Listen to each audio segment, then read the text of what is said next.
So yung itlog natin mga tinda, ang dumating ay 20 na tray lang. Ang order natin ay 35. So yun doon yung iba. Saka dito. So sa Huwebes na daw yung 15 na tray. At saka itong mantika ay kumuha lang tayo ng 3 container na nakabayad lang tayo ng 8,752. So dagdagan nila ng 15 tray sa Huwebes. Medyo kulang daw ang dala. At saka dumating ka rin ngayon ang Kim. Kumuha lang tayo ng isang case na ang case ay 2,095.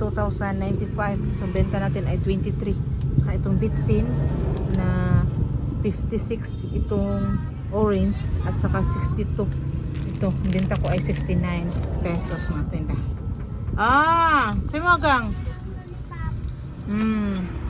So nagtaas na naman ang kuha ko mga tinda. Yung last kong bili ay 1,230 ang sako sa 25 kilos. So ngayon ay 1,330 na. So 100 ang tubo na naman sa bawat sako. Japonica 53 na ang benta ko. So at saka itong kuha ko ay 57. So 56 doon sa wholesaler. Kuha tayo ng tag 10 kilo, 10 sacks. So yun na muna ang kinuha natin na 10 itong Japonica. Saka itong kuha ko kasi baka biglang magbaba. So mahirapan tayo mag-adjust sa mga presyo sa mga wholesaler mga tinda. So yun ang ginagawa ko. Saka kunting mga feeds.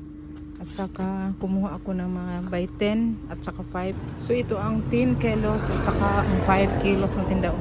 So kumuha tayo ng 10 sako na 560 ang 10 kilos, 280 ang itong 5 kilos na benta ko to 85. 5 pesos lang tubo ko nito at saka ito naman ang 10 pesos ang bawat isa. Saka may sugar tayo na isang sako. Saka itong mga ZSO. So kasi wala nang laman doon ang ating mga 1/4 na sugar.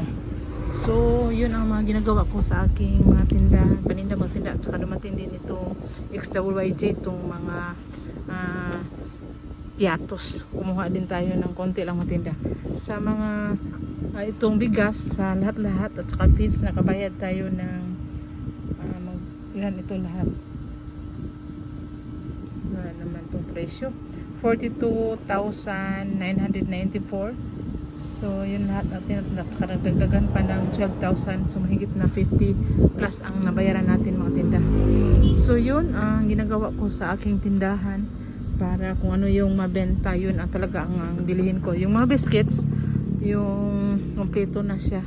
Yung isang linggo may delivery ng Rebesco. Saka nagdagdag ako doon ng shelves sa ibabaw para medyo maliit na yung pwesto natin. Paibabaw nila yung ginagawa nating lagayan. So yun ang muna ang update sa aking tindahan matinda.